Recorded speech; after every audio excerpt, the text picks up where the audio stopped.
Okay, let's go for the layers and the properties windows. For the layers, we have some function in here, and we have a channel list in here. So for a start, let's create a fill layer. A fill layer, it means you are just fill up all the UV space of this texture set, and you can control the whole data related to, for example, base color, metallic, and roughness in just one single layer. And we have another type of layer, which is the paint layer. And it means you can paint wherever you want. So basically, there are two different type of layer, fill layer and paint layer. Okay, so and we can create the paint layer and a fill layer from this icon here. And whenever we want to delete the layer, we can select the layer and use this icon here, or just press delete from the keyboard.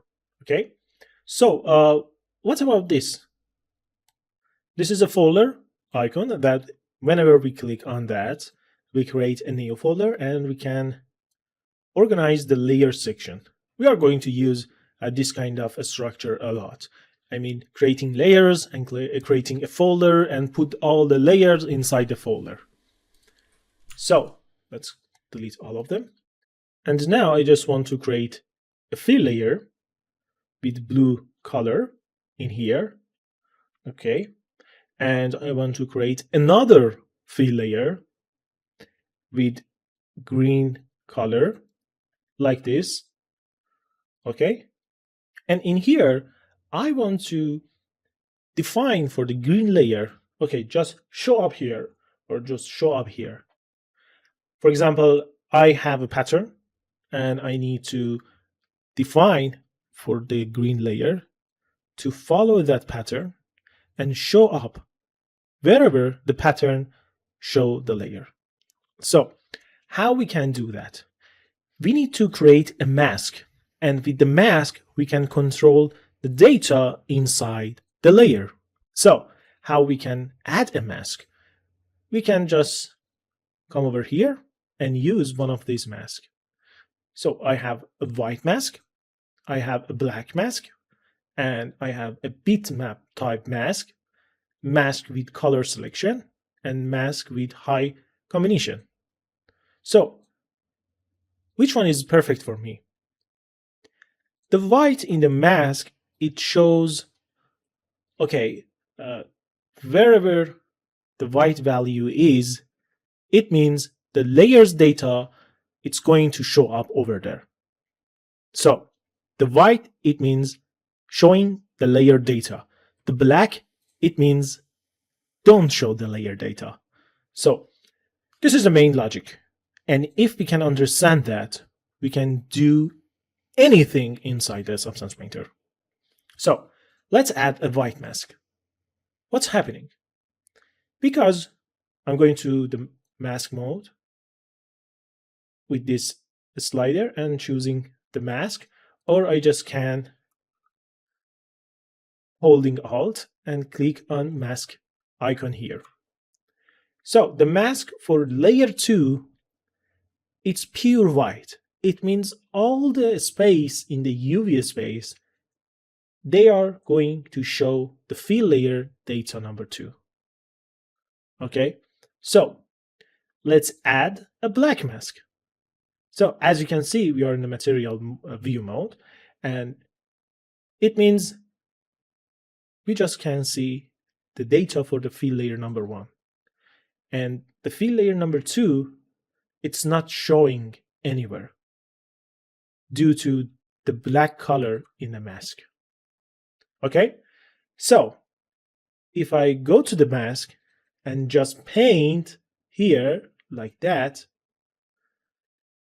and go to the material mode, as you can see, now I can see the fill layer number 2 data on the surface, because we are telling that to the layers with the mask. So this is the logic behind the mask, and in this way we can control the data inside Substance Painter layers section. That's it. So this is the very introduction brief for the layers and the mask and the paint layer. Okay, we can add many type of mask from here. As you can see, we can add generator, we can add paint layer. We talked about paint layer before. We can add fill layer, we can add level, we can add compare mask, filter, color selection, and anchor point. If you have the question, okay, what are they? Don't worry, we are going to cover most of them. The most useful and usable item in here. And let's go and add a black mask. We are going to reset the mask whenever we add black mask from here or from here. Or we can use white mask. It depends on our strategy for the layers and the workflow. So most of the time I'm going to use black mask, and after that I can control the mask very easy. But maybe you need to white mask and you can use the white mask. Okay, let's create a fill layer, and we want to rename this fill layer. So let's call it test. Whenever you want to rename a layer, you need just double click on the layer and you can rename the layer.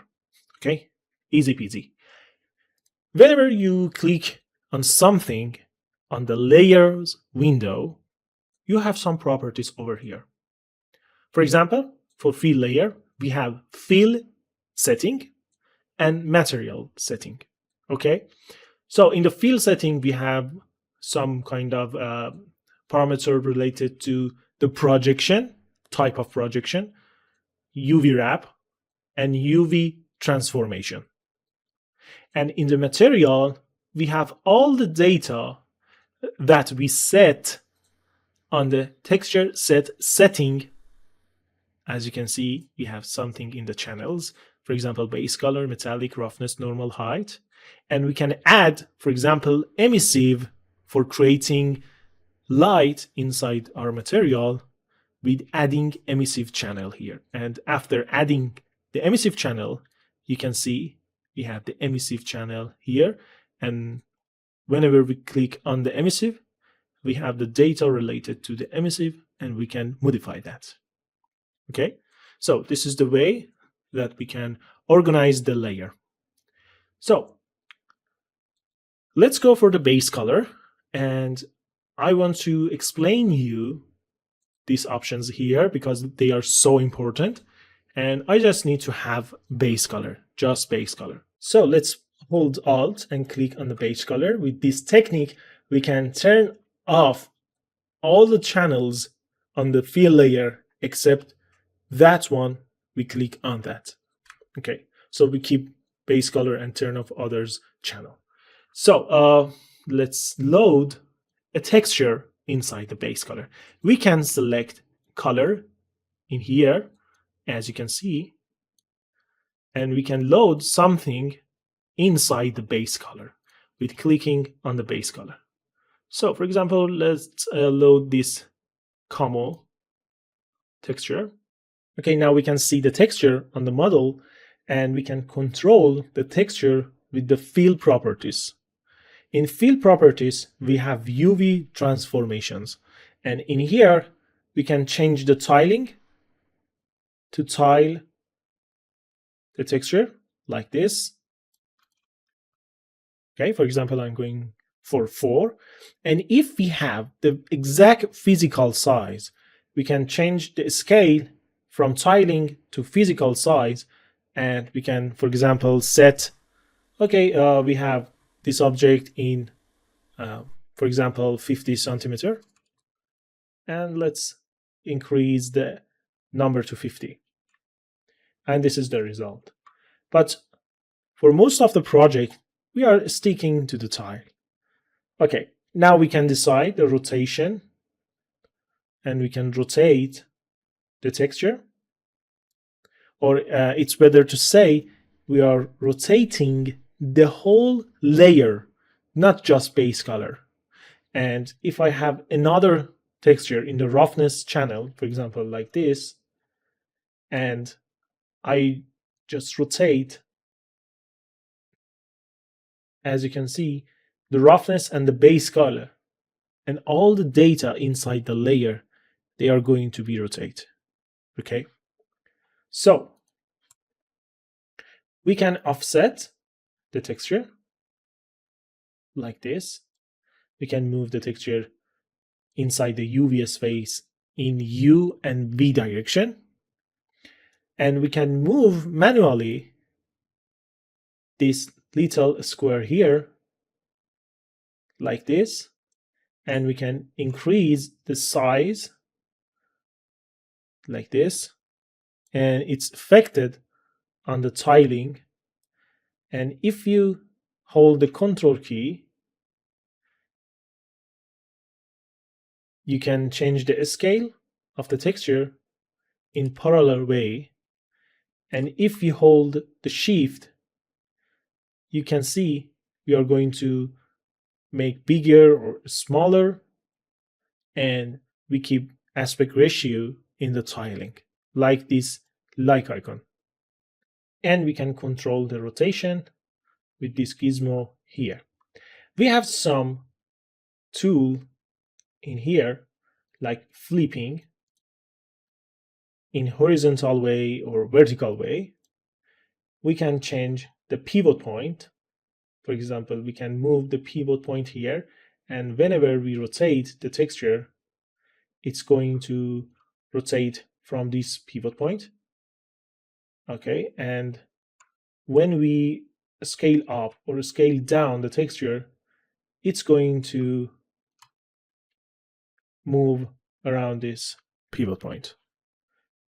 So whenever we click on this, the pivot point goes in the center. And whenever we want to reset everything, we can use this icon, and it's going to reset all the setting to the default value. And we can increase these little dots from small to medium or large. And we can hide this transform from here and use the sliders inside fill properties. Okay, let's gain some knowledge about other option and feature inside fill properties. Let's focus on UV wrap. Okay, so let's reset everything. Okay, and I'm going to change UV wrap from repeat to none. And now I'm going to resize the square and reposition that in here. So the main logic here is like with the UV wrap feature, we can decide, are we want this texture repeat in the U or in the V axis, or in the other word, are we want to repeat this texture in horizontal way or vertical way? So I set the UV wrap to none, so nothing happened. Okay, and if I change the none to repeat horizontally, you can see I have the repeat feature in horizontal, and now we have it in this fill layer. And we can change it to vertical, and now we have it like this. And if I change to the repeat, it's going to repeat on horizontal way and vertical way. So we have this kind of effect. So this is a setting related to UV wrap we are going to use in the projects. So remember this feature. It's very helpful and useful. And let's go for the projection. Okay, the default setting is UV projection. It means it's going to show us this texture on the UV, and we can see the result on the 3D model. Okay, and what if I change the UV projection to something like triplanar? Okay, with triplanar, we have a simple box, a bounding box around the object, And from each face, we are going to project the texture on the model. Okay. And we can see the seam here. And this is the location that these two faces bump into each other. Okay. So we can control this hardness from this slider. As you can see, for example, the default value is 0.5. And in this way, we cannot detect the seam itself, but we can see some messed up in here. Okay, how we can control the triplanar? We can control with the UV transformation like tiling, as you can see. We can control the rotation, and even we can control the box itself with the 3D projection setting like offset, rotation, and escape. Okay, now we can control the box from the gizmo that we have here, and with this option we can reset everything like this. We can move the box and change the result of the projection. We can flip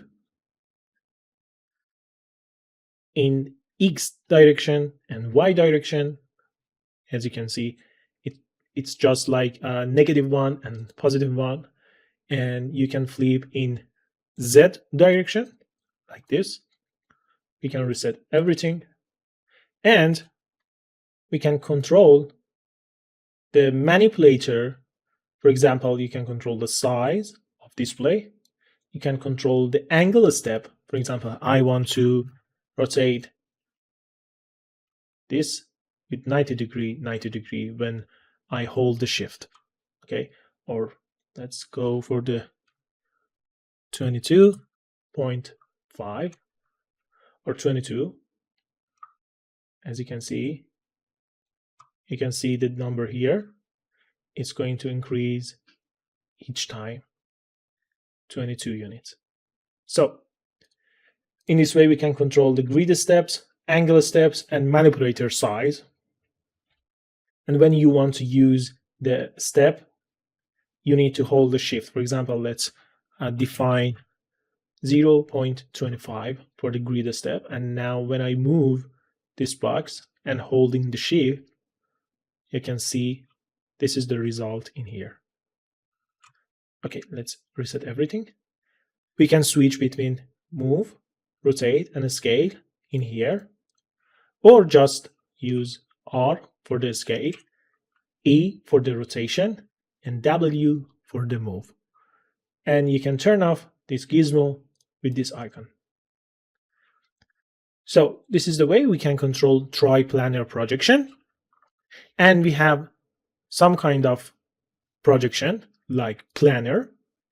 It's just like, okay, we need to project this texture from this side and this side at the same time. And there is no face from this side to project in here. So as you can see, we have some stretch line here. It's a very good projection, actually. We can use it in different way. And whenever you want to apply a grunge or a pattern on the surface, I suggest you to play with the projection type, because in this way you can get new result, new way to project the texture on the model beside using UV. Okay.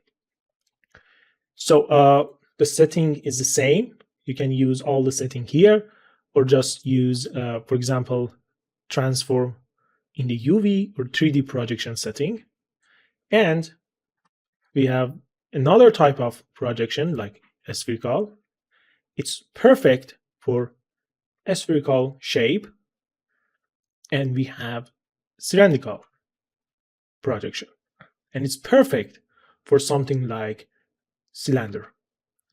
Okay, and now we have the fill properties in the pocket. We can use all the setting related to the fill layer. whenever we want to use, and we are going to use them a lot. Don't worry if you didn't understand something. We are going to use them, and after that we can understand that. And we have the material section. It's very easy. If you're familiar with the PBR basics and fundamental, you can understand what's happened here. I just want to mention we can load a material from this window in the material mode. For example, I want to add this paint spray in here. Okay, and after loading this paint spray in the material mode, the setting related to the channels, they are going to be changed following the material properties, and it's not like default fill layer. Okay, I just want to show you this one. We are going to test some of them and explain what we have and what we could have inside each material. So let's go for the basics. We have base color here. You can choose between the color in the color wheels, the color space. You can pick the color from the reference. Okay, you can use color code here. You can use RGB value or hue saturation value in here. And if you like, for example, this color, you can put this color to swatches, and you can delete all swatches like this. And this is enough for the color. We can load texture directly inside the base color. For example, I want to have this pattern here. And for each texture that we are going to load here, maybe we have some parameter in here, and maybe we don't have parameter. For example, like, okay, let's load something without parameter. Yeah, for example, this one. It's not have any parameter, but most of the pattern and images inside Substance Painter, they are dynamic and they have parameters. So this is for metallic. We can choose between non-metallic surface and metallic surface like this, and we can control the value here. We can use even a texture like this. For example, let's load the checker. And in here, we can play with the parameter itself related to the texture that we load. We have roughness. And if you put 0 value for the roughness, it means we are looking for shiny surface and we need some reflection on the surface, as you can see. And when you put the value to 1, it means the roughness on the surface, it's too high and there is no shiny area on the surface and material. So the 0 in the roughness, it means shiny. The 1, it means matte surface. The 0 on the metallic, it means non-metallic surface. And 1 in metallic, it means this is the metallic surface. And okay, this is the normal. We are going to use normal in Substance Painter in any way and many direction. But it's not like using normal channel inside fill layer directly, except some special occasion. But for example, we can use this texture. As you can see, it's a special texture. Whenever you see the purple texture, it means you need to use that in a normal. And it's just like fake detail on the surface. As you can see, nothing here, but we can see and feel the detail. Okay. But in Substance Painter, we just add the detail in a high channel, not directly in a normal channel for fill layer. we can paint detail on the normal with the paint layer. But for the fill layer, we are going to use height, and at the end, Substance Painter convert automatically height data to the normal, and we can use the normal data inside any engine that we want. So this is the logic. Please remember that. Okay, so we have height. It means you can have displacement in the Substance Painter.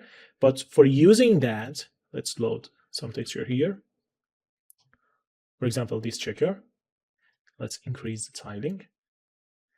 For using displacement in the viewport, we need to enable the displacement in the shader setting window.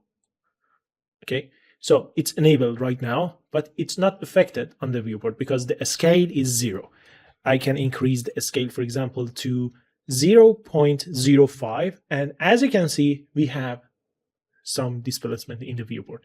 So the quality is so bad because we don't have enough vertex to create this kind of displacement. So we can increase the subdivision count, and you can see we have perfect displacement in the viewport. So what happened if we haven't enabled the displacement in the viewport? As I told you before, Substance Painter considered the height data automatically a normal data. So whenever I go to height channel, I can see the data in height. So I can export that and use it as a displacement in other software. But in Substance Painter, because we are focusing on the game, and in the game, we not using displacement very much, and we just using normal a lot. So in the Painter, all the data from height channel goes to the normal directly.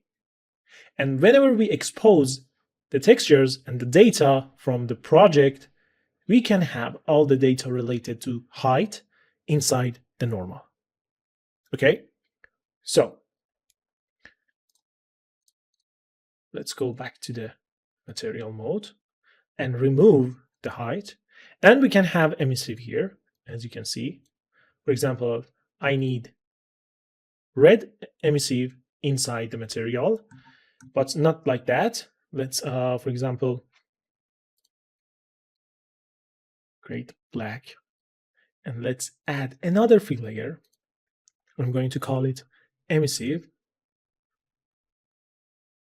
And now in this layer, I'm going to hold Alt and press on emissive, and now change the color to something like red. And let's add a black mask. So I'm going to control the data on an emissive channel with the mask. So let's add a fill layer for the mask. So we are going to create sub-layer. Whenever we add something to layer, we are just create a sub-layer. And we can create many sub-layer in paint layer and fill layer mode. Okay? And in fill layer that we create, because we are in the mask, and the mask, they are just black and white, and we don't have data like base color, roughness, metallic, or something like that. We just have grayscale data. So in the fill layer, we just have one input, and that is grayscale. And in the grayscale, we can load anything we want. For example, let's load this one. Okay, and now I can play with the tile, as you can see. And for each fill layer, we have separate fill properties. And in here, I can increase the tiling like this. And let's go back. Okay, this is the emissive data. And if I go to emissive channel, you can see we have the data on this layer. And whenever we hide this data, we don't have any data in emissive. But whenever we check on visible icon here, the data appears in the emissive. Okay, and we can control it very easy in here. And now, if I want to increase or decrease the emissive intensity in the viewport, I can go to the shader setting in here, and now I have emissive intensity. So let's change the emissive intensity to something like 1, or we can decrease the emissive intensity like that. Okay, so this is the way that we are going to create fill layers, black mask, or any type of mask.